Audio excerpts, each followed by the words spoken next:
ನಮ್ಮ ಭಾರತದಲ್ಲಿ ಅಥವಾ ಗ್ಲೋಬಲಿ ಇವತ್ತಿನ HMPVಯ ಪರಿಸ್ಥಿತಿ ಏನಿದೆ ಅಂತ? HMPV frankly speaking over hyped. ನಮ್ಮ ಕರ್ನಾಟಕದ್ದೇ ನೋಡೋದು ಅಂತ ಆದ್ರೆ 8-9 ಕೇಸಸ್ ಇದೆ, 4-5 ಸ್ಟೇಟ್ ಗಳಲ್ಲಿ ಅಫೆಕ್ಟ್ ಆಗಿದೆ. ಅದು ಸ್ಕೇರಿ ಅನ್ಸುತ್ತೆ, ಸ್ವಲ್ಪ ಭಯನ ತರಿಸುತ್ತೆ. HMPV is known from last 150 years. 150 ವರ್ಷಗಳಿಂದ ಹಿಂದೆ ಇದೆ ಇದು. ಮೇಜರ್ ಜನಗಳು ಗಾಬರಿ ಆಗಿದೆ ಅನ್ನೋಕೆ ಚೈನಾದಿಂದ ಬಂದ ಇದು ಚಿಕನ್ಸ್ ಇಂದ ಬಂದಿದೆ ಹ್ಯೂಮನ್ಸ್ ಅಂತ ಹೇಳ್ತಾರೆ ಸೈಂಟಿಫಿಕಲಿ. HMPV ಏನಾದ್ರೂ ಅವರಿಗೆ ಬಂತು ಅಂತ ಹೇಳಿದ್ರೆ ಇದರ ಸಮಸ್ಯೆ ಆಯ್ತು ಅಂದ್ರೆ ಟ್ರೀಟ್ಮೆಂಟ್ ಏನೇನ್ ಸೌಲಭ್ಯಗಳಿದೆ? It's a respiratory virus. ಅಂದ್ರೆ ಸ್ನೀಸ್ ಮಾಡಿದಾಗ, ಕೆಮ್ಮಿದಾಗ ರೆಸ್ಪಿರೇಟರಿ ಡ್ರಾಪ್ಲೆಟ್ಸ್ ಎಲ್ಲರೂ ಬಿದ್ದಿರುತ್ತೆ, ಅದನ್ನ ಟಚ್ ಮಾಡಿದ್ರೆ ಈ ವೈರಲ್ ಇನ್ಫೆಕ್ಷನ್ಸ್ ಆಗುತ್ತೆ. ಒಂದ್ ಸಿನಾರಿಯೋ ಇತ್ತು, ಸೆಕೆಂಡ್ ವೇವ್ ಆದ್ಮೇಲೆ ಯಾರಿಗೆ ಹೋಗ್ಬಿಟ್ಟು ಸ್ವಲ್ಪ ಜ್ವರ ಇದೆ ಅಂತ ಟೆಸ್ಟ್ ಮಾಡಿಸಿದ್ರು ಕೋವಿಡ್ ಇದೆ ಅಂತ ಬರುತ್ತೆ ಅಂತ. ಹಾಗೆ ಇವಾಗ ಈ ಕಾಮನ್ ಕೋಲ್ಡ್ ಅಥವಾ ಕಾಫ್ ಇತ್ತು, ಸ್ನೀಸಿಂಗ್ ಇತ್ತು, ಸಣ್ಣ ಮೈಕೈ ನೋವು ಜ್ವರ ಬಂತು ಅಂತ ಹೋಗಿ ಟೆಸ್ಟ್ ಮಾಡಿಸಿದ್ರೆ ಎಲ್ಲಿ HMPV ಇದೆ ಅಂತ ಹೇಳ್ಬಿಡ್ತಾರೋ. ಯಾವುದೇ ಮನುಷ್ಯನ್ಗೆ HMPV ಇನ್ಫೆಕ್ಷನ್ ಆದ್ರೆ ಇದು 3 ರಿಂದ 4 ದಿವಸ ಒಳಗಡೆ ಸಿಂಪ್ಟಮ್ಸ್ ಬಂದ್ಬಿಡುತ್ತೆ. ಮೇಜರ್ ಡಿಫ್ರೆನ್ಸ್ ಏನಂದ್ರೆ COVID-19 ಮತ್ತೆ HMPV ದು.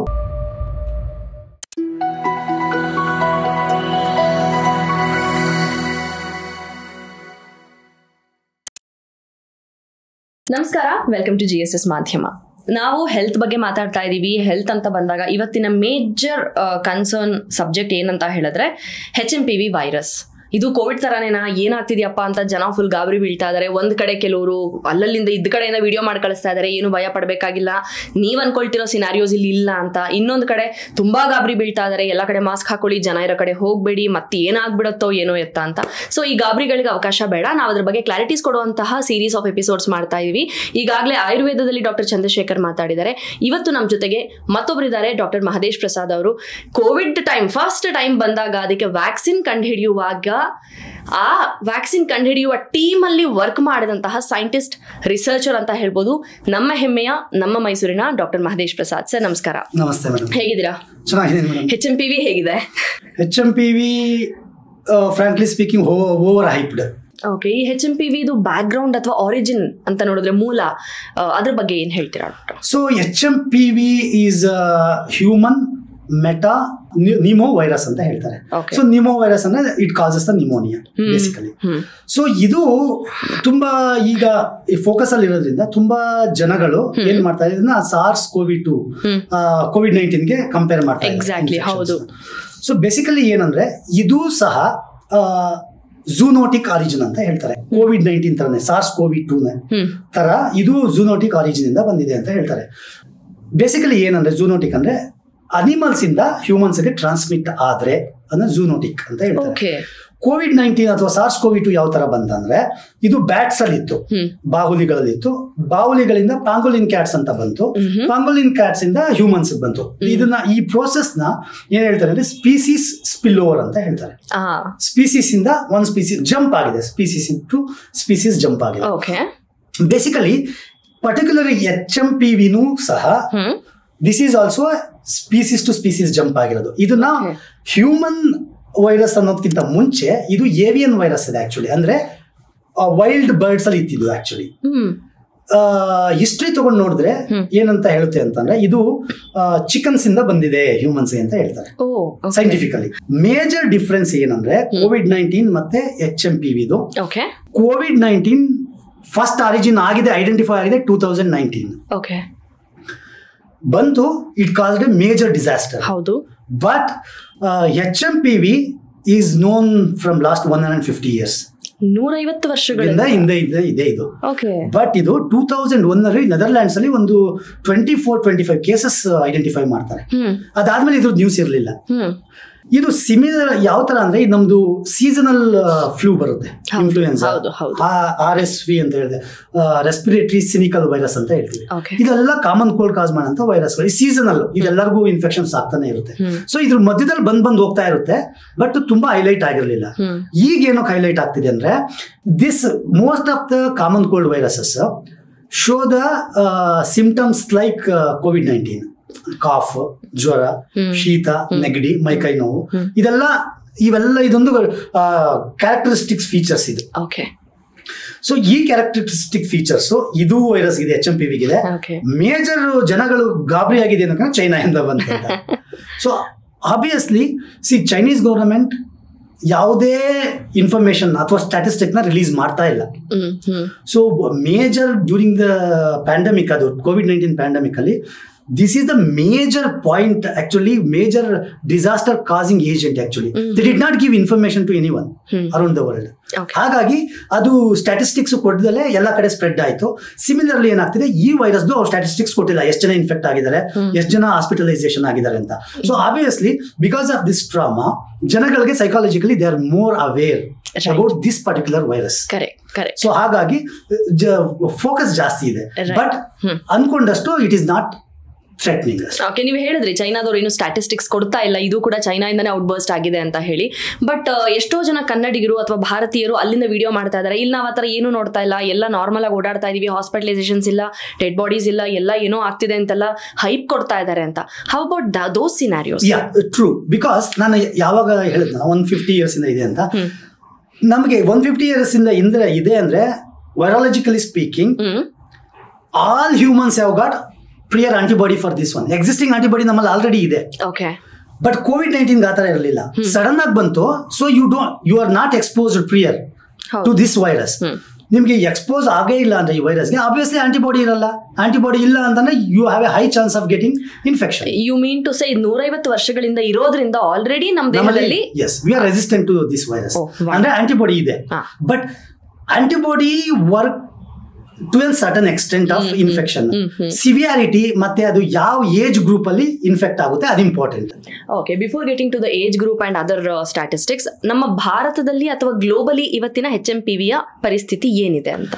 Okay, it's a very good question. ಇಂಡಿಯಾದಲ್ಲಿ ಪರ್ಟಿಕ್ಯುಲರ್ಲಿ ಕರ್ನಾಟಕ ಸಿನಾರಿಯೋ ತಗೊಂಡ್ರೆ, ಕರ್ನಾಟಕದಲ್ಲಿ ಇಲ್ಲಿವರೆಗೂ 4-5 ದಿವಸದಲ್ಲಿ 9 ಕೇಸಸ್ ಅಥವಾ 8 to 9 ಕೇಸಸ್ ರಿಪೋರ್ಟ್ ಆಗಿದೆ. 8 to 9 ಕೇಸಸ್ ಇಸ್ ನಥಿಂಗ್. ಅದ್ರದ್ದು ಮೋನ್ಲಿ ಮೇ ಬಿ 20-30 ಟೈಮ್ಸ್ ನಮ್ದು ಕಾಮನ್ ಕೋಲ್ಡ್ ಕೇಸಸ್ ರಿಪೋರ್ಟ್ ಆಗಿದೆ ಆಲ್ರೆಡಿ. ಸೊ ಹೆನ್ಸ್ ಆದ್ರಿಂದ ಇದನ್ನ ತುಂಬಾ ವರಿ ಮಾಡ್ಕೊಳ್ಳುವಂಥದ್ದು ಏನಿಲ್ಲ. ಗ್ಲೋಬಲ್ ಸಿನಾರಿಯೋದಲ್ಲೂ ಅಷ್ಟೇ. ಇವಾಗ ಸ್ಟ್ಯಾಟಿಸ್ಟಿಕ್ಸ್ ಅಂತ ನಮ್ಮ ಕರ್ನಾಟಕದ್ದೇ ನೋಡೋದು ಅಂತ ಆದ್ರೆ 8-9 ಕೇಸಸ್ ಇದೆ, 4-5 ಸ್ಟೇಟ್ಗಳಲ್ಲಿ ಎಫೆಕ್ಟ್ ಆಗಿದೆ. ಪರ್ಟಿಕ್ಯುಲರ್ ಆಗಿ ಆ ಕೇಸಸ್ ಅಂತಾನೆ ಐಡೆಂಟಿಫೈ ಮಾಡಿ ಡಯಾಗ್ನೈಸ್ ಮಾಡಿದ್ದಾರೆ ರಾದರ್. ಬಟ್ ಆ ಕೇಸ್ ಅಂತ ನಂಬರ್ನ ಹೇಳಕ್ ಸ್ಟಾರ್ಟ್ ಮಾಡಿದಾಗ ಅದು ಸ್ಕೇರಿ ಅನ್ಸುತ್ತೆ, ಸ್ವಲ್ಪ ಭಯನ ತರಿಸುತ್ತೆ. ಆಕ್ಚುಲಿ HMPV ಭಯ ಪಡ್ಬೇಕಾ ಬೇಡವಾ? ನೀವು ಇಷ್ಟೊತ್ತು ಹೇಳಿದೀರ ಅದೇನು ತುಂಬಾ ಕಾಮನ್, ರೆಸಿಸ್ಟೆನ್ಸ್ ಪವರ್ ಇದೆ, 150 ವರ್ಷಗಳಿಂದ ಇದೆ ಅಂತ. But as you earlier said, ನೀವು ಮುಂಚೆ ಹೇಳಿದ ಹಾಗೆ ಕೋವಿಡ್ಗೂ HMPVಗೂ ಕಂಪೇರ್ ಮಾಡ್ಕೊಂಡಾಗ ಅದು ಇವಾಗ ಒಂದಷ್ಟು ಗವರ್ಮೆಂಟ್ ಸರ್ಕಾರಗಳು ನಾರ್ಮ್ಸ್ ಕೂಡ ತರ್ತಾ ಇದೆ, ಪ್ರಿಕಾಷನ್ಸ್ ತಗೊಳ್ಳಿ, ಗುಂಪಿರೋ ಕಡೆ ಹೋಗ್ಬಿಡಿ, ಮಾಸ್ಕ್ ಹಾಕೊಳ್ಳಿ, ಪ್ರಿಕಾಷನರಿ ಆಗಿರಿ ಅಂತ ಹೇಳುವಾಗ ಒಂದ್ ಸ್ವಲ್ಪ ಭಯ ಹುಟ್ಟಿಸುವ ವಾತಾವರಣ ಇದೆ. ಅದಕ್ಕೆ ಏನ್ ಹೇಳ್ತೀರಿ? ಸೊ ಭಯ ಹುಟ್ಟಿಸುವ ವಾತಾವರಣ ಏನಕ್ಕಿದೆ ಅಂದ್ರೆ, ಒನ್ ಮೇಜರ್ ಕಾಮನ್ ಫೀಚರ್ ಏನಂದ್ರೆ ಇಟ್ಸ್ ಎ ರೆಸ್ಪಿರೇಟರಿ ವೈರಸ್. ಅಂದ್ರೆ ಸ್ನೀಸ್ ಮಾಡಿದಾಗ, ಕೆಮ್ದಾಗ ರೆಸ್ಪಿರೇಟರಿ ಡ್ರಾಪ್ಲೆಟ್ಸ್ ಎಲ್ಲರೂ ಬಿದ್ದಿರುತ್ತೆ, ಅದನ್ನ ಟಚ್ ಮಾಡಿದ್ರೆ ಈ ವೈರಲ್ ಇನ್ಫೆಕ್ಷನ್ಸ್ ಆಗುತ್ತೆ. ಸೊ ಹಾಗಾಗಿ ಇದನ್ನ COVID-19ಗೆ ಕಂಪೇರ್ ಮಾಡ್ತಾ ಇದ್ದಾರೆ. ಹಾಗಾಗಿ ಗವರ್ನಮೆಂಟ್ ಆಬ್ವಿಯಸ್ಲಿ ಏನ್ ಮಾಡ್ತಾರೆ, they have to be in the safer side. ಖಂಡಿತ ಆಬ್ವಿಯಸ್ಲಿ ಏನ್ ಮಾಡ್ತಾರೆ, ಸಿ ದಿಸ್ ಇನ್ಫೆಕ್ಷಿಯಸ್ ಡಿಸೀಸ್ ಇದೆಯಲ್ಲ, it's a completely financial burden to any state or country. ಒಂದ್ಸಲ ಇನ್ಫೆಕ್ಷನ್ ಆಯ್ತಂದ್ರೆ government has to spend lots of money on testing, precautions. So it's a completely financial related spread ಆಗ್ಬಿಡುತ್ತೆ. So ಹಾಗಾಗಿ ಏನ್ ಮಾಡ್ತಾರೆ government obviously they make a guidelines. ಇನ್ನು ಇದು ಯಾವ age ಗ್ರೂಪ್ಗೆ major ಆಗಿ ಕಂಡು ಬರ್ತಾ ಇದೆ ಅಂತ ಹೇಳಿ? ಮೇಡಮ್, ಇದು ಆಕ್ಚುಲಿ ಇನ್ಫ್ಯಾಂಟ್ಸ್ ಅಂದ್ರೆ 2 months ಇಂದ 12 months ತನಕ ಮಕ್ಕಳಲ್ಲಿ ಇದು ಫಸ್ಟ್ ಕಾಣಿಸ್ಕೊಳ್ಳುವಂತ ಚಾನ್ಸಸ್ ಜಾಸ್ತಿ ಇರುತ್ತೆ. ಬೆಂಗಳೂರಲ್ಲಿ ಐಡೆಂಟಿಫೈ ಆಗಿದ್ದು 8 months. Okay, between 2 to 12 months ಅಂದ್ರೆ 2 months ಇಂದ 1 year ಒಳಗಡೆ. ಯಾಕೆ ಅಂದ್ರೆ ನಮ್ಗೆ ಪ್ರೀ ಎಕ್ಸಿಸ್ಟಿಂಗ್ ಆಂಟಿಬಾಡಿ ಬರದೆ, ಇದು ಇನ್ಫೆಕ್ಟ್ ಆಗದೆ ಈ ರೇಂಜ್ ಅಲ್ಲಿ, ಅಂದ್ರೆ ಹುಟ್ಟಿದ ತಕ್ಷಣ ಆಗಿ 1 ವರ್ಷ ಗ್ಲೋಬಲಿ 5 ವರ್ಷದ ಮೇಲ್ಪಟ್ಟ ಮಕ್ಕಳು ಎಲ್ಲರಿಗೂ ಆಂಟಿಬಾಡಿ ಇದೆ. 5 ವರ್ಷ ಬಿಲೋ ಮಕ್ಕಳಿದ್ದಾರೆ ಅವ್ರಿಗೆ ಆಂಟಿಬಾಡಿ ಇರಲ್ಲ. ಯಾಕಂದ್ರೆ ಈಗ ಇನ್ಫೆಕ್ಷನ್ ಆಗಕ್ಕೆ 1 hour ಟೈಮ್ ಶುರು ಆಗಿರುತ್ತೆ. ಸೊ ಆಬ್ವಿಯಸ್ಲಿ ಫಸ್ಟ್ ಇನ್ಫೆಕ್ಷನ್ ಆದಾಗ ಇಟ್ ಕಾಸಸ್ ಇಲ್ನೆಸ್. ಸೊ ಹಾಗಾಗಿ ಇದು little bit worrying in kids. But 5 ವರ್ಷ ಎಬವ್ ಆದವ್ರಿಗೆಲ್ಲ ಈ HMPV ಇನ್ಫೆಕ್ಷನ್ ಆದ್ರೆ ಇದೆಲ್ಲ reinfection, not A new infection, it's A reinfection. ಮತ್ತೆ ಅಬೌವ್ 60 years ಅವ್ರು ಸಸೆಪ್ಟಬಲ್ ಇರ್ತಾರೆ, ಯಾಕಂದ್ರೆ ವೀಕನ್ ಇಮ್ಯೂನ್ ಸಿಸ್ಟಮ್. ಇದ್ರ ಜೊತೆಗೆ ಯಾರು ಕ್ಯಾನ್ಸರ್ ಟ್ರೀಟ್ಮೆಂಟ್ ತಗೊಳ್ತಿರ್ತಾರೆ ಅವ್ರಿಗೆ ಇಮ್ಯೂನ್ ಸಿಸ್ಟಮ್ ಕಡಿಮೆ ಇರುತ್ತೆ, ಲೆಸ್ ಇರುತ್ತೆ. ಮತ್ತೆ ಆರ್ಗನ್ ಟ್ರಾನ್ಸ್ಪ್ಲಾಂಟೇಶನ್ ಯಾರಿಗಾಗಿರುತ್ತೆ, ಆರ್ಗನ್ ಟ್ರಾನ್ಸ್ಪ್ಲಾಂಟೇಶನ್ ಆಗಿರೋರಿಗೆ ಇಮ್ಯುನೋಸಪ್ರೆಸಿವ್ ಡ್ರಗ್ಸ್ ಅಲ್ಲಿ ಇರ್ತಾರೆ ಅವರು. So to avoid the rejection, organ rejection, ಅವ್ರಿಗೆ ಈ ಇನ್ಫೆಕ್ಷನ್ ಆದ್ರೆ ತುಂಬಾ ರೆಸ್ಪಿರೇಟರಿ ಡಿಸ್ಟ್ರೆಸ್ ಕಾಸ್ ಆಗುವಂತ ಚಾನ್ಸಸ್ ತುಂಬಾ ಇದೆ. ಸೊ ಇವ್ರು ಕೇರ್ಫುಲ್ ಆಗಿರ್ಬೇಕು. ಬಟ್ ಡೆತ್ ರೇಟ್ ಎಲ್ಲ ಏನಿರಲ್ಲ, ಡೆಫಿನೆಟ್ಲಿ ಕೇರ್ಫುಲ್ ಆಗಿರ್ಬೇಕು ಆಬ್ವಿಯಸ್ಲಿ. ಯಾಕಂದ್ರೆ ಇದು ಓವರ್ವೆಲ್ಮಿಂಗ್ ರೆಸ್ಪಾನ್ಸ್ ಏನಾರ ಹಾಸ್ಪಿಟಲ್ಗೆ ಆಗೋದ್ರೆ they have to put them under mechanical ventilators. Ventilators ಬೇಕು obviously. So ventilators overwhelming ಅಂತಂದ್ರೆ ಈಗ ಒಂದು ದಿವಸದಲ್ಲಿ 200 ಜನ 300 ಜನ ಅಡ್ಮಿಟ್ ಬಿಕಾಸ್ ಆಫ್ HMPV ಆದ್ರೆ ಯು ಕೆನಾಟ್ ನೀವು 250 300 ವೆಂಟಿಲೇಟರ್ಸ್ ಕೊಡೋದು ಹ್ಯೂಮನ್ಲಿ ನಾಟ್ ಪಾಸಿಬಲ್, ಕಷ್ಟ ಆಗುತ್ತೆ. ಸೊ ಅದಕ್ಕೆ ಏನ್ ಮಾಡ್ತಾರೆ, ಗೈಡ್ ಲೈನ್ಸ್ ಇಶ್ಯೂ ಮಾಡಿ ಆದಷ್ಟು ಸೇಫ್ ಆಗಿರಿ ಅಂತ ಗವರ್ನಮೆಂಟ್ ಇನ್ಸಿಸ್ಟ್ ಮಾಡುತ್ತೆ. HMPV ಏನಾದ್ರೂ ಅವರಿಗೆ ಬಂತು ಅಂತ ಹೇಳಿದ್ರೆ, ಇದ್ರ ಸಮಸ್ಯೆ ಆಯ್ತು ಅಂದ್ರೆ ಟ್ರೀಟ್ಮೆಂಟ್ ಏನೇನ್ ಸೌಲಭ್ಯಗಳಿದೆ ಅಥವಾ ಏನ್ ತಗೊಳ್ಬೇಕಾಗತ್ತೆ? ಸೊ HMPVಗೆ ಇಲ್ಲಿವರೆಗೂ ಯಾವ್ದು ವ್ಯಾಕ್ಸಿನ್ ಇಲ್ಲ, ಫಸ್ಟ್ ಥಿಂಗ್. ಮತ್ತೆ ಆಂಟಿವೈರಲ್ಸ್ ಯಾವ್ದು ಇಲ್ಲ. ಸೊ ಏನಂದ್ರೆ ಸಿಂಪ್ಟಮ್ಸ್ ನ ನಾವು ಕಡಿಮೆ ಮಾಡ್ಕೊಳಕ್ ಟ್ರೈ ಮಾಡ್ಬೇಕು. ಈಗ ಕಾಮನ್ ಕೋಲ್ಡ್ ಸಿಂಪ್ಟಮ್ಸ್ ಬರುತ್ತೆ, ಆಗ್ಲೇ ಹೇಳಿದಂಗೆ ಕಾಫು, ಸ್ನೀಸಿಂಗ್, ಜ್ವರ, ಮೈಕೈ ನೋವೆಲ್ಲ ಬರುತ್ತೆ. ಸೊ ಇದಕ್ಕೆ ನಮ್ದು ಯಾರು ಜನರಲ್ ಪ್ರಾಕ್ಟೀಸ್ ಅಥವಾ ಯಾವ್ದು ಡಾಕ್ಟರ್ ಇರ್ತಾರೆ ಅವ್ರು ಕನ್ಸಲ್ಟ್ ಮಾಡಿ, ಈಗ ಜ್ವರ ಬಂತಂದ್ರೆ ಪ್ಯಾರಾಸಿಟಮಾಲ್, ಈಗ ಅದನ್ನ ಸಿಂಪ್ಟಮ್ಸ್ ನಾವು ಕಡಿಮೆ ಮಾಡ್ಕೊಳ್ಳೋಕೆ ಟ್ರೈ ಮಾಡಬೇಕು. If it causes major respiratory distress, ಇದು HMPV ಅಪ್ಪರ್ ರೆಸ್ಪಿರೇಟರಿ ಟ್ರ್ಯಾಕ್ಟ್ ಮತ್ತೆ ಲೋವರ್ ರೆಸ್ಪಿರೇಟರಿ ಟ್ರ್ಯಾಕ್ಟ್ ನ ಇನ್ಫೆಕ್ಟ್ ಮಾಡುತ್ತೆ. ಇಂಥವ್ರು ಇಮಿಡಿಯೇಟ್ RT-PCR, ಇದು ಐಡೆಂಟಿಫೈ ಮಾಡೋದು ಸಹ ಒಂದೇ ಒಂದು ಮೆಥಡ್ ಇರೋದು RT-PCR. COVID-19 ತರ RT-PCR ಅಲ್ಲೇ ಐಡೆಂಟಿಫೈ ಮಾಡಕ್ ಹೋಗೋದು. RT-PCR ಹೋಗಿ ಕನ್ಫರ್ಮ್ ಆದ್ರೆ ಐಸೋಲೇಟ್ ಆಗ್ಬೇಕು ಇಮಿಡಿಯೇಟ್. ಅಗೈನ್ ಯಾವ ತರ COVID-19 ತರ, ಯಾಕಂದ್ರೆ ಇದು respiratory disease, again high chances of spreading. So ಹಾಗಾಗಿ ನೀವು ಐಸೋಲೇಟ್ ಮಾಡ್ಕೊಂಡು, ಪರ್ಟಿಕ್ಯುಲರ್ಲಿ ಮನೇಲಿ ಏನಾದ್ರು ಚಿಲ್ಡ್ರನ್ಸ್ ಅಥವಾ ಎಲ್ಡರ್ಲಿ ಪೀಪಲ್ ಇದ್ರೆ ಡೆಫಿನೆಟ್ಲಿ ಸ್ಟಾರ್ಟಿಂಗ್ ಫ್ರಮ್ ಯೂಸಿಂಗ್ ಇದು ಪಾತ್ರೆಗಳಿಂದ ಹಿಡಿದು ಎಲ್ಲಾನು ಎಕ್ಸ್ಕ್ಲೂಸಿವ್ಲಿ ಅವ್ರಿಗೆ ಇಡಬೇಕು. ಬಟ್ ಆ ಪರಿಸ್ಥಿತಿಗೆ ಹೋಗ್ತೀವಿ ಅಂತ ಏನ್ ಅನ್ಸಲ್ಲ ಮೇಡಮ್ ಇದು. ಸೊ ಹಾಗಾಗಿ ಇಟ್ ಈಸ್ ಅದು ಅಫ್ಕೋರ್ಸ್ ದಿಸ್ ಇಸ್ ಪ್ರಿಕಾಷನ್ಸ್ ಹೇಳ್ತಾ ಇರೋದು ನಾವು, ಬಟ್ ಆ ಲೆವೆಲ್ಗೆ ಇದು ಹೋಗುತ್ತೆ ಅಂತ. ಬಟ್ ಇನ್ನೊಂದೇನು ಗೊತ್ತಾ ಸರ್, ಒಂದ್ ಸಿನಾರಿಯೋ ಇತ್ತು, ಸೆಕೆಂಡ್ ವೇವ್ ಆದ್ಮೇಲೆ ಯಾರಿಗೆ ಹೋಗ್ಬಿಟ್ಟು ಸ್ವಲ್ಪ ಜ್ವರ ಇದೆ ಅಂತ ಟೆಸ್ಟ್ ಮಾಡಿಸಿದ್ರು ಕೋವಿಡ್ ಇದೆ ಅಂತ ಬರುತ್ತೆ ಅಂತ. ಹಾಗೆ ಇವಾಗ ಈ ಕಾಮನ್ ಕೋಲ್ಡ್ ಅಥವಾ ಕಾಫ್ ಇತ್ತು, ಸ್ನೀಸಿಂಗ್ ಇತ್ತು, ಸಣ್ಣ ಮೈಕೈ ನೋವು ಜ್ವರ ಬಂತು ಅಂತ ಹೋಗಿ ಟೆಸ್ಟ್ ಮಾಡಿಸಿದ್ರೆ ಎಲ್ಲಿ HMPV ಇದೆ ಅಂತ ಹೇಳ್ಬಿಡ್ತಾರೋ ಅನ್ನೋ ಒಂದು ಭಯ. ಯಾಕೆಂದ್ರೆ ಯಾರ ಟೆಸ್ಟ್ ಮಾಡಿಸಿದ್ರು ಕೋವಿಡ್ ಟೈಮಲ್ಲಿ ಹಂಗಿತ್ತು. ಸೊ ಈಗಲೂ ಹಂಗೆ ಬರ್ಬೋದು ಅಂತ ಹೆದರ್ಕೊಳ್ಳೋದಾದ್ರೆ ಜನಕ್ಕೆ ಏನ್ ಹೇಳ್ತೀರಾ? ಇದು ಆಕ್ಚುಲಿ ಟೆಸ್ಟಿಂಗ್ ಪರ್ಟಿಕ್ಯುಲರ್ಲಿ ಈ ಕೇಸಲ್ಲಿ ವರ್ಸ್ಟ್ ಸಿಚುವೇಶನ್ ಹೋದಾಗ ಮಾತ್ರ ಬೇಕಾಗಿರೋದಷ್ಟೇ. ಅಥವಾ ಟ್ರಾವೆಲ್ ಹಿಸ್ಟ್ರಿ, ಈಗ ಟ್ರಾವೆಲ್ ಮಾಡ್ಕೊಂಡ್ ಬರ್ತಾರೆ, ಈ ಅಫೆಕ್ಟೆಡ್ ಏರಿಯಾಯಿಂದ ಟ್ರಾವೆಲ್ ಮಾಡ್ಕೊಂಡ್ ಬಂದವ್ರಿಗೆ 100% ಬೇಕೇ ಬೇಕು.